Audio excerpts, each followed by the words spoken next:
3 people suffer second-degree burns after a small plane crash in Tampa this afternoon. Preliminary information from the FAA says the small plane is a Piper PA-28.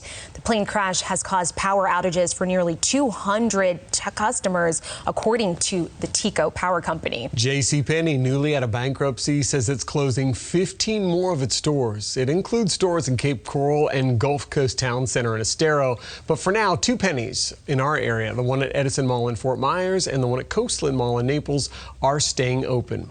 Also happening at this hour, Fort Myers police investigating a home invasion and an armed robbery that happened in this community on Leon Street. A woman says a guy dressed up claiming to be an exterminator and 2 other men were with him when they tied her up and robbed her. With meteorologist Cindy Presler. Cindy, we need the blankets and the heater.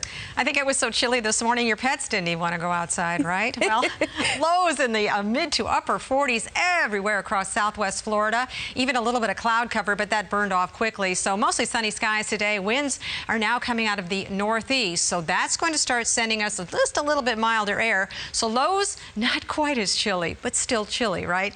46 degrees at Punta tonight, 50 degrees at Page. Sanibel along the beaches a little bit milder too because of the water temperatures there. So here's your planning forecast. Overnight, clear skies. Temperatures this evening falling through the 50s. Don't forget the jacket. Overnight lows again will be in the upper 40s to around 50 degrees, and much warmer weather is on the way for the weekends. I'll detail that coming up.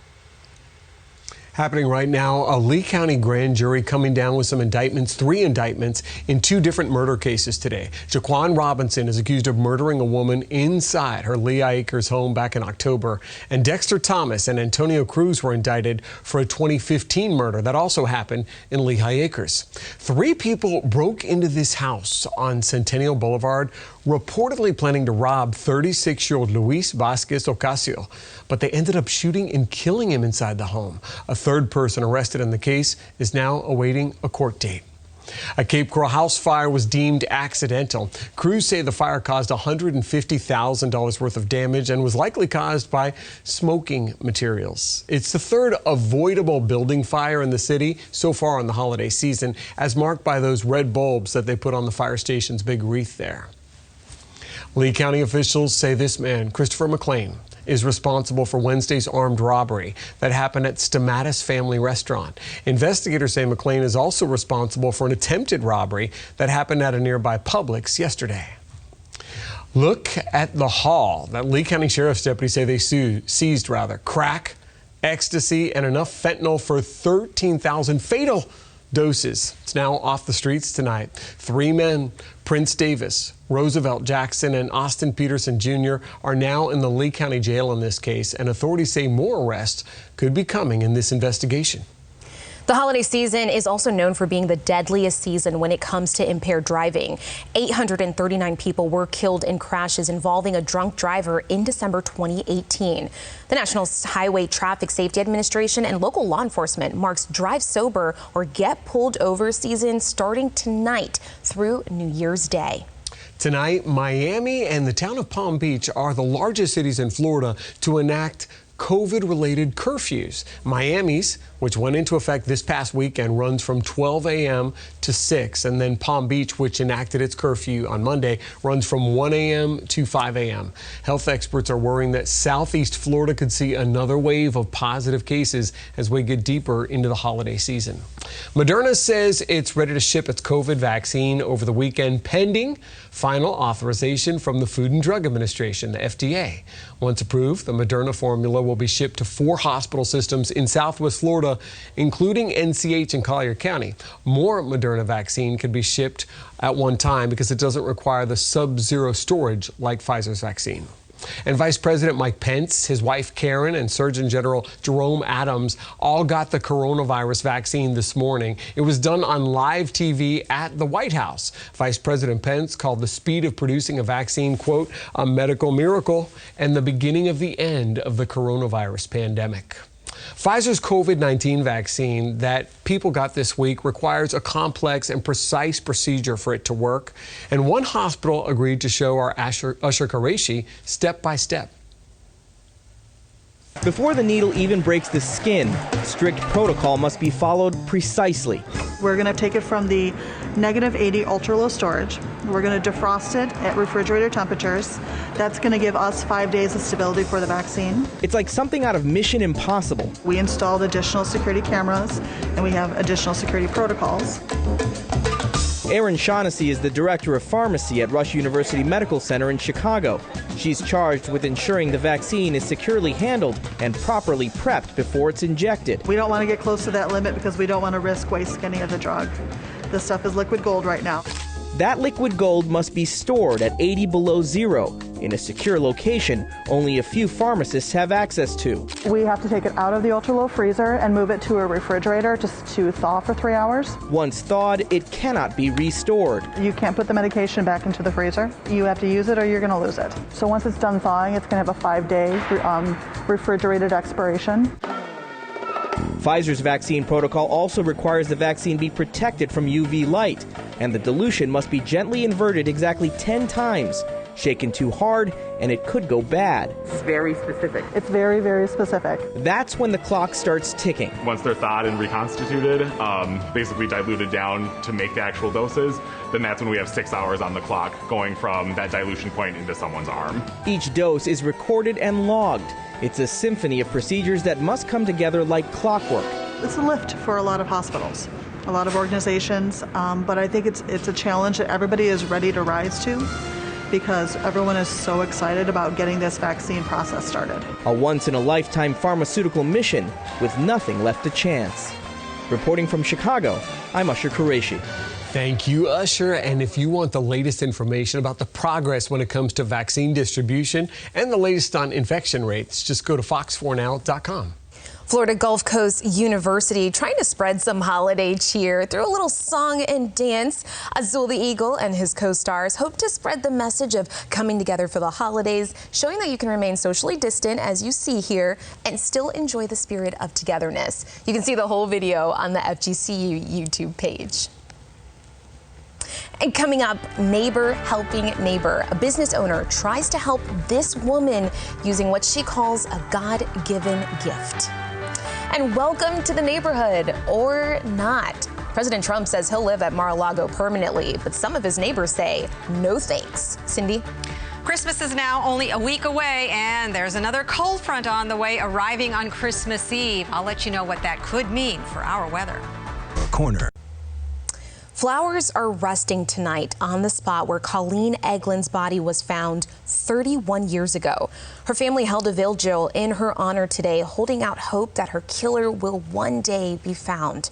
And Fox 4's Rob Manch is at the rest stop on Daniels Parkway where Colleen was found with further details tonight. Colleen's family placed these roses on the spot where her body was found 31 years after her death. Today, I spoke with Colleen's daughter, who was forced to grow up without her mother. Erica must have been about 1.5 here. Pictures are the only way Erica Platone ever got to know her mother. It's kind of hard to tell someone that their parent was murdered, so I was always just kind of told that she was sick and passed away. But Colleen's sisters say she was one of a kind. She was the bubbly, bright, just happy person. She was a beautiful soul. They called her Miss America when she was a little girl. Colleen disappeared on December 2nd, 1989. She was found dead at this rest stop 15 days later on December 17th. Platone was only 3 years old. I know that finding the killer isn't going to change my life or make it any different or better, but I think it would put some closure and help my dad a little bit, because he's never been the same. So this is for you, Colleen. One by one, family members laid roses on the spot where Colleen's body was found. In 31 years, they've never received a single lead, but they've also never lost hope. You see cold cases on TV all the time that are being solved, and after years and years, and I just hope one day that that's my mom too. Colleen's family says they hope that advances in DNA evidence may one day help find her killer, but they also believe that there are witnesses who have yet to come forward. If you know anything about what happened in this case, you can call Crime Stoppers of Southwest Florida. We'll have that number posted in this story on our website at fox4now.com. In Fort Myers, Rob Manch, Fox 4. Thanks, Rob. Hope those tips do come in for the family. Neighbors of Mar-a-Lago and Palm Beach are not exactly thrilled about the news that President Trump is going to be returning to that resort to live. Dave Ehrenberg is a former state senator from Southwest Florida. He's currently the state attorney in Palm Beach County. He says there's a 1993 agreement that Trump signed with town officials that allowed Mar-a-Lago to be converted from a private residence to a club, and it plainly states no one can actually live at the club more than 21 days a year. Even before he was president, he was clearly at the property for more than 21 days a year. I think everyone knew it, but it was never enforced. Ehrenberg says in the end, he believes the town's probably going to avoid a long legal fight and will work out an agreement that would allow Trump and his family to live at Mar-a-Lago. Mick Jagger is saying, "Give me shelter." In Florida, the Rolling Stones frontman recently purchased a mansion as a Christmas present for his girlfriend, ballet dancer Melanie Hamrick. That 4-bedroom home sits on roughly a third of an acre in the planned community of Lakewood Ranch. Investigations ongoing into a small plane that crashed in Pembroke Pines Thursday evening. 4 people were in the plane at that time. The extent of their injuries is unknown at this time. Now, this is the 3rd such crash in the area in recent weeks. The area is near a flight training school. The Florida State Fair has been postponed until April 2021 due to the impacts of COVID-19. It was originally scheduled for February 11th through February 22nd. The market steer and swine show competitions will still be held in February as previously announced. Salty Papas giving out 1,000 turkey dinners on Christmas Eve. You got to go between noon and 4 p.m. Until then, they are accepting donations of any sealed candy and cookies to include with the dinners, and you can do that during the regular business hours until the 23rd. We're going to have more on this meal giveaway tonight on Fox 4 News. We're live right after college football, a little later than usual, Shar.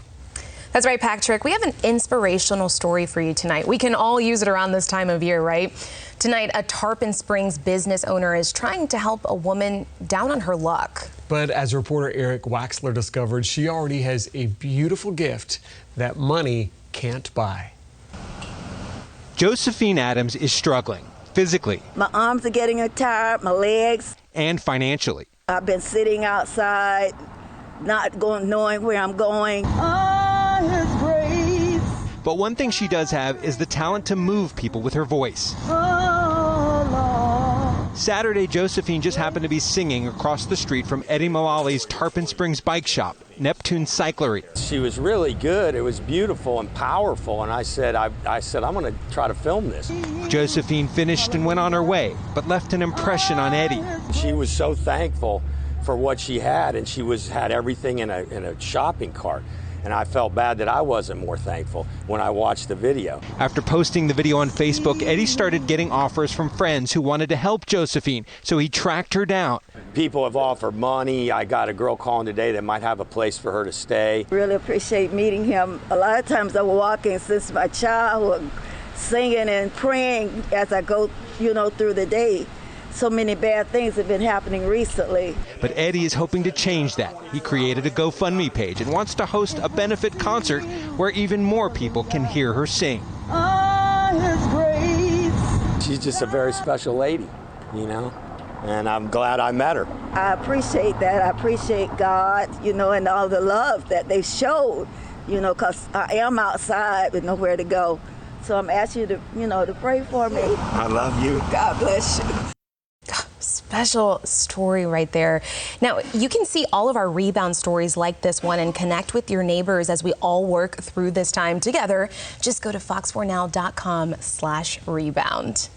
All right, Cindy, I really like what you titled this weather, Snuggle weather. Also, some of us call it cuddle weather. Yeah. You can cuddle, with your mom or, your grandma, whatever. Whoever. Just get close to someone. It's one of those nights. Sometimes they call this a 3-dog night. Dogs like to cuddle up next to one another, so this would be one of those nights, I guess. We've got clear skies right now. This is our Rubenstein Law Sky Cam. Beautiful evening. A little bit of cloud cover this morning, very early, but that cleared out. This is what we are expecting pretty much going into Saturday, so still chilly. This morning's lows were in the mid to upper 40s tonight, just a tad bit milder. We're looking for upper 40s to lower 50s, so not quite as cold as it was this morning. But again, your dog's probably not going to want to go out again tomorrow morning. Flow coming out of the northeast now, so nothing but clear skies. Beautiful Friday evening. Ridge of high pressure, powerful ridge of high pressure over the Tennessee Valley is sending us that cold air. But tomorrow, it'll start making its way out to the Atlantic, and that'll turn our winds to more of an easterly direction. But until then, lows tonight, especially interior areas, once again dropping into the 40s. And there are spots across northeastern Florida and very southeastern Georgia. Oh, a frost advisory in effect. Last night we had one right here to the south of Jacksonville. So as temperatures warm, we won't be seeing any more of those advisories. Here's what's going to be changing now. Warmer conditions this weekend. Highs are going back to the 70s, closer to normal for this time of the year. But you see that cold front? That's going to bring some moisture back into northern Florida, central Florida by Sunday night. Those showers will start sliding into our area by Monday morning. This is not going to be a strong frontal system. And as a matter of fact, we won't see a whole lot of anything until we get into Monday when our winds do turn, and that's that frontal system coming in. That'll bring us that chance for showers. Heaviest rain well to the north, maybe 1/3 of an inch, maybe 1/2 an inch if you go north up to the Inglewood area. But south of that line, just a few light showers as possible.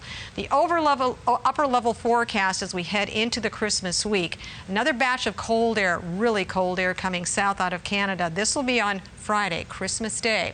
Up until that, temperatures will be above average, but this is going to bring another batch of cold air, even affecting this far south. So instead of the 70s, we'll drop back into the 60s, and that's going to be your forecast. So 78 degrees on Christmas Eve with that chance for showers Christmas Eve evening. And then on Sunday, a little bit, or actually Friday is Christmas, a little bit cooler with highs around 66 degrees, but at least it's going to be a dry Christmas.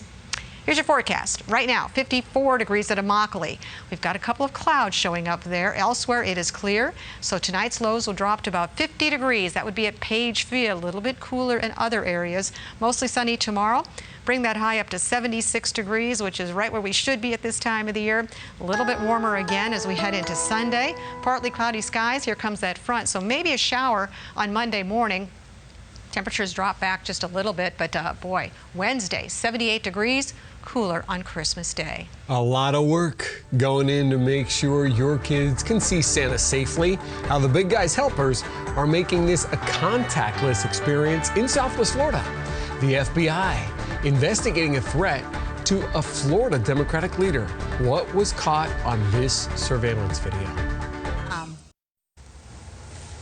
You can be grateful for commercials because we were singing, Christmas carols during the commercial. And now's the time for you to get a picture of your fam with Santa while you stay safe, even with the pandemic. The annual Santa experience of Bass Pro Shops at Gulf Coast Town Center has been a tradition for years. That's right, Patrick. This year, they've modified the experience a little bit to make it contactless and safer. We want to show you how it works. So this year at Bass Pro, we have a whole contactless experience. We do have online reservations only. You make those, you come into the front by the depot. We check you in off of the iPad. We take your temperature. You come down the line, and then we'll have Santa back here who will be behind plexiglass. While many picture the Santa experiences as not being open this year because that's what's been happening, Bass Pro says it was more important than ever to bring the magic of the holidays to the kids so they can have some sense of normalcy. Christmas is the biggest tradition for families, and being able to still provide that Santa experience for the children, it just means the world to us. The kids love it, and it just brings back that sense of normalcy. And one important thing to note here, this photo with Santa experience is also free. You have through Christmas Eve to stop by. And listen, when you take your family's pictures with Santa, don't forget to share them with us. Just email news@fox4now.com or tag us when you upload them to social media. Still ahead, trust and transparency, a new digital tool ensuring the criminal justice system works for all instead of some. Congress is preparing to work through the weekend to pass another coronavirus relief deal.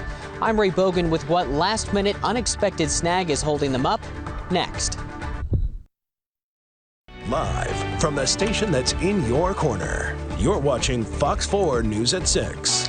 And thank you so much for staying with us for local coverage at 6:30. I'm Patrick Nolan. And I'm Shari Armstrong in for Jane Monreal. Happening now at 6:30, the Jacksonville Sheriff's Office is investigating a threatening letter taped to the back door of the Duval Democratic Party headquarters. A photo of Daniel Henry, who's the chair of the Duval Democrats, is on the note, which reads, quote, "We want blood. You lost the election. Redress our grievances now or we will be back later.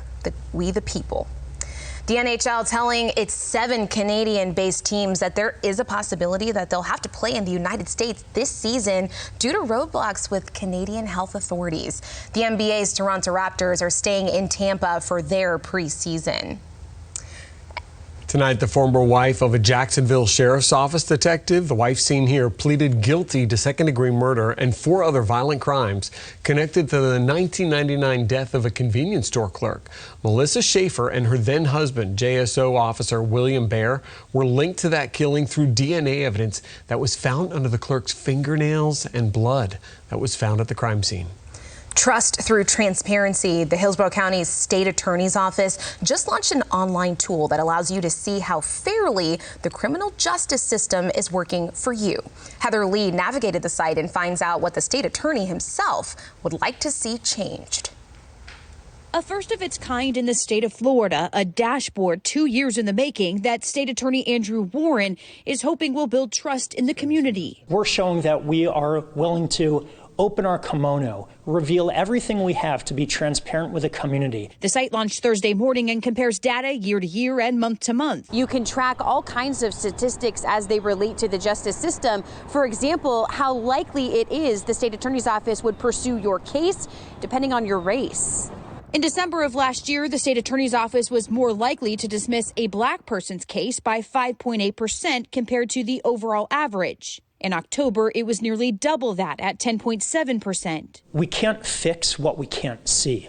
So identifying problematic areas is the first step to finding those solutions. But there are bright spots Warren is proud of. For instance, nearly 5,000 young people were arrested in 2017 compared to about 3,500 in 2019. And fewer kids are being charged as adults than they were 4 years ago, thanks to diversion programs and civil citations. A lot of the data doesn't tell us exactly what the problem is, as much as it starts to probe questions. Warren is hoping the information can also arm the public with the knowledge they need to make changes too. And then engage in a more productive dialogue with our office about where we're falling short and where we can do better. Jacksonville is rolling out a similar dashboard later this month, but it's unclear if any counties in Southwest Florida will be attempting similar projects. Walgreens has started to vaccinate people in long-term care facilities.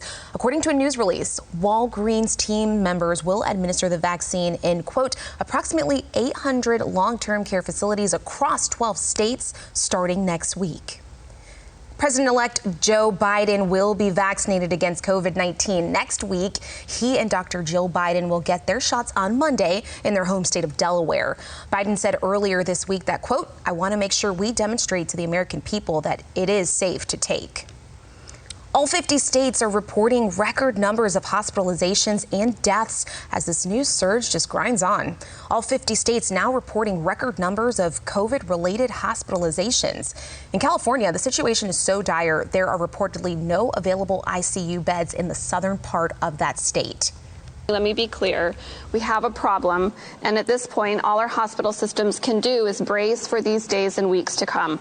As the surge intensifies, dozens of states rolling out new restrictions on businesses, resulting in a spike in unemployment. And as the need for assistance grows, food banks across the country say the outbreak is causing a hunger crisis. In a web stream hosted by actor Alan Alda for the Duke Initiative for Science and Society, Dr. Anthony Fauci gave a strong vote of confidence today for these vaccines that are currently being given. Just over the past few days, science has allowed us to have a vaccine that when we distribute it, to people throughout the country and hopefully throughout the world. We will crush this outbreak that has really terrorized us for the last 11 months.